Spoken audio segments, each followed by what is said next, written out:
नमस्कार सांग मैंने मु लिपि आपण मानक स्वागत करुच्ची आज वीडियो को सांग मैंने आज आम बनवा मुग डाली रे इडली से गोटे कप मुग डाली को प्रथम आधा घंटा खंडे बतुरे रखी से मुग डाली को मु गोटे जार आम जो ग्राइंडर जार रे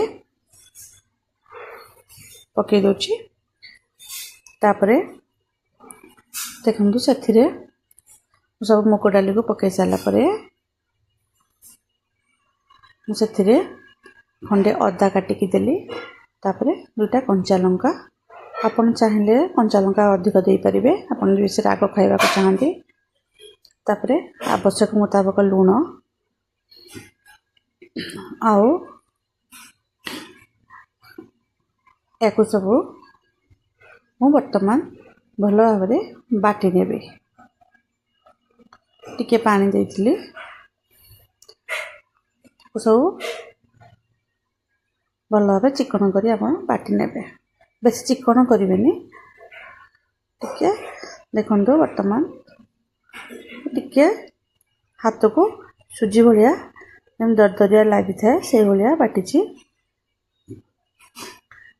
तापर आपन कौन करेंगे ना से ही बैटर को गोटे जगह को काढ़ी नेबे से आपन गोटे गिना सुजी जो गिनारे मुझे मापिकी नहीं मुग डाली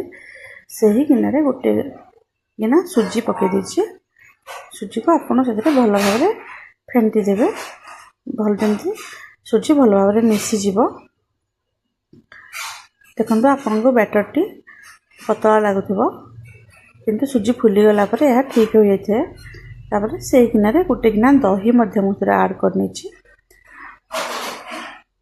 देखो दही को भल भाव आपण मिसई नेबे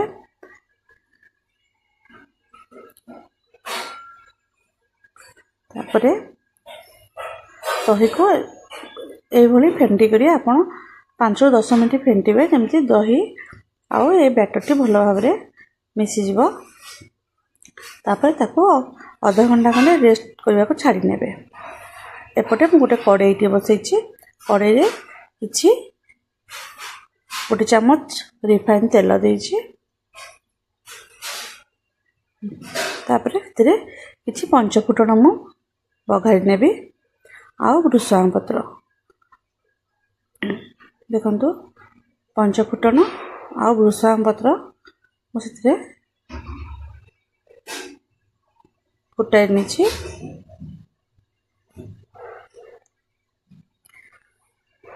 आपण मैंने शुखला लंका मध्यमथी बघारी पारे यह फुटी गला परे आपण से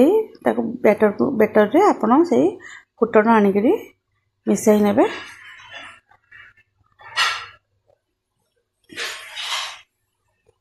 देखंतु वर्तमान सुजी आउ दही से मुग डाली जो बटा होता सब मिसी गला आमर इडली बैटर टी पूरा परफेक्ट होपर काटी रखी धनिया पत्र आउ दुईटी गाजर को एभली ग्रेट कर रखी कदुकस करके पथरे मिसाई नहीं आपड़ ये चाहिए बीन्स ग्रीन मटर आउ किछि वेजिटेबल्स ऐड करें तापर गोटे चामच जुआनी को मो हाथ में ये घसिकी से पकई नहीं जुआनी को हाथ में ये क्रश करवा द्वारा तार फ्लेवरटा बाहरी थाए आपको सब भल भाव मिसई नेबी देखो बर्तमान हमारा बैटर टी प्राय हो आम या कौन करवा ना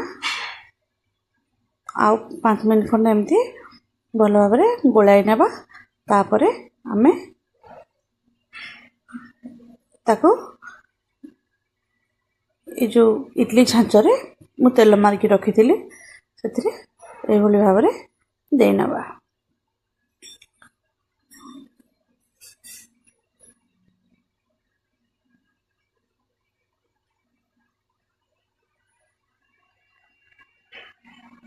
देखो सांग मैंने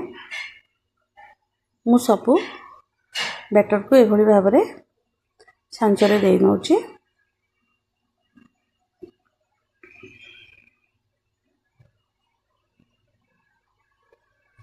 आपन को मोर वीडियो भल लागुले लाइक शेयर और सब्सक्राइब करेंगे सांग माने। बेल आइकन को मध्य क्लिक करने पे जहाँ फल नुआ नुआ वीडियो रेसिपी आपण मान पाखे पहुँची जाव। कार्य व्यस्तता जो मुझे बेसी वीडियो ए अपलोड करि पारुनी।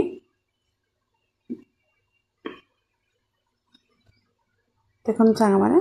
वर्तमान आमे आपको इडली छांच भितर देकरी 10-15 मिनट खंडे स्टीम करनबा।